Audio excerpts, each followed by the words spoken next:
you are in your job, right? And come across with this data frame, okay?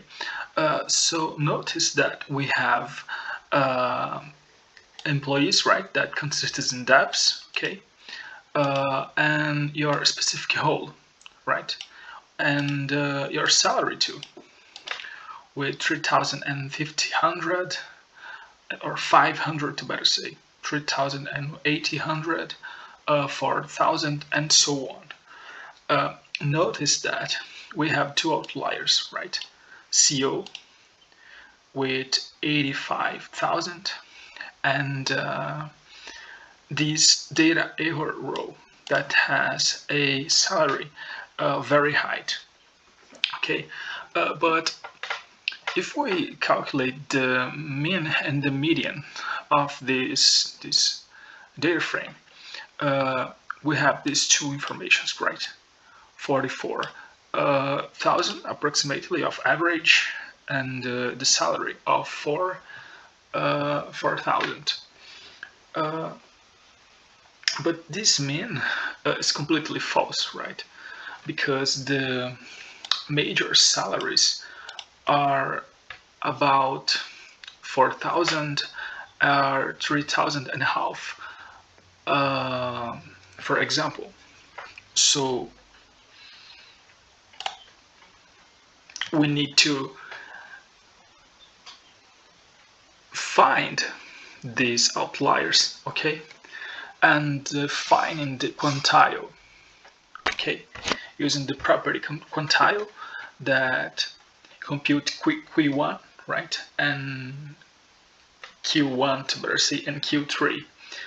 That is the 2050 percentile and the 7050 percentile too. And we calculate the interquartile range, okay? That is the difference between the Q3 and Q1. And finally, these boundaries, okay, the lower boundary and the upper boundary, that is defined by this formula, okay? Q1 minus 1.5 versus the IQR range, and the upper boundary Q3 plus 1.5 versus the IQR range. So here we have a result. Notice the upper safety boundary of 4,000 and 7,500.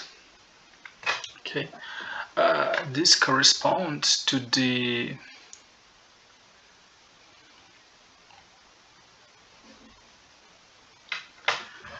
limit, right? The superior limit, obviously. So, which is out of this boundary will be eliminated by this code. So let's calculate the outliers, right? And put to this a OR condition. So this salaries that is beneath the lower boundary and salary that is above the upper boundary, we put in this data frame called outliers, right? And data that are between these boundaries we will put in dfclean, right? So now let's verify how much the outliers data affect, okay, in our matrix, statistical matrix in general, and how it's important to extract them, right, to obtain the better result. So let's verify the comparison now. Without the outliers, we have a mean salary of 309,060, okay, and the median of 4,000. okay, which is very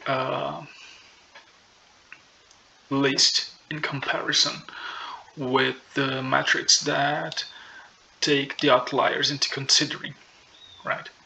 So it's important to see this.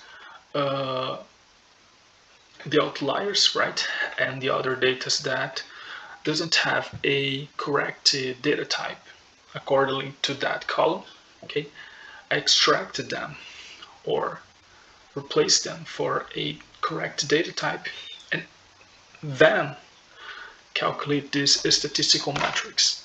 Okay, if you like this tip, don't forget to click the like button and subscribe in my channel. Until the next